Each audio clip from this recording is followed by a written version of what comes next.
ইরানের ওপর ইসরায়েলি ও মার্কিন আগ্রাসনের প্রতিবাদে হরমুজ প্রণালীতে নৌ চলাচল বন্ধ করে তেহরান। ফলে অস্থিতিশীল হয়ে ওঠে বিশ্ব জ্বালানি বাজার।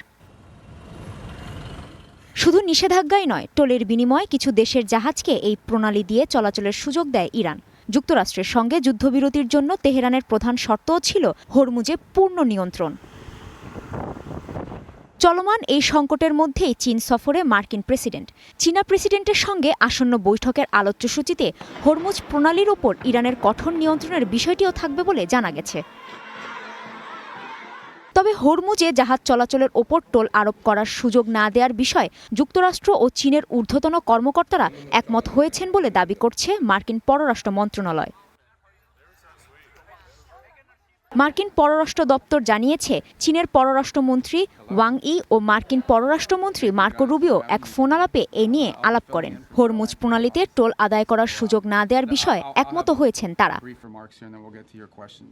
মার্কিন পররাষ্ট্র দপ্তর সাধারণত বিবৃতি দিয়ে এই ধরনের ফোন আলাপের বিষয় জানিয়ে থাকে। তবে এ ঘটনায় তারা প্রচলিত রীতির বাইরে গিয়ে এই ফোন আলাপ নিয়ে কোনো বিবৃতি দেয়নি। অন্যদিকে ফোন আলাপের বিষয়টি নাকচ করেনি বেইজিংও, বরং সব পক্ষ একসঙ্গে কাজ করে প্রণালী সচল করার ব্যাপারে আশা প্রকাশ করছে চীন।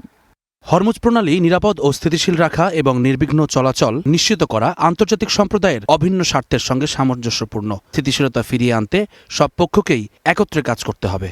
তেহরান যুদ্ধ শেষ করার পূর্বশর্ত হিসেবে হরমুজ প্রণালী দিয়ে জাহাজ চলাচলের ওপর টোল আদায়ের অধিকার দাবি করেছে। অন্যদিকে ইরানের ওপর চেপে বসেছে মার্কিন নৌ অবরোধ। চীনের কর্মকর্তারা এখন পর্যন্ত ইরানের টোলের বিষয়ে সরাসরি মন্তব্য করা এড়িয়ে গেছেন।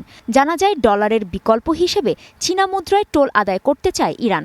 আবার যুক্তরাষ্ট্রের নৌ অবরোধের সমালোচনাও করছে বেইজিং। তাই ট্রাম্পের চীন সফরের পর হরমুজ প্রণালী সচল হবে কিনা সেটি দেখার বিষয়।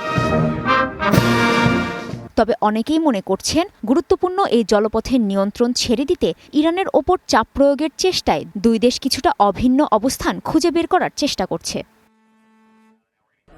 কাজী শাহরিন, স্টার নিউজ।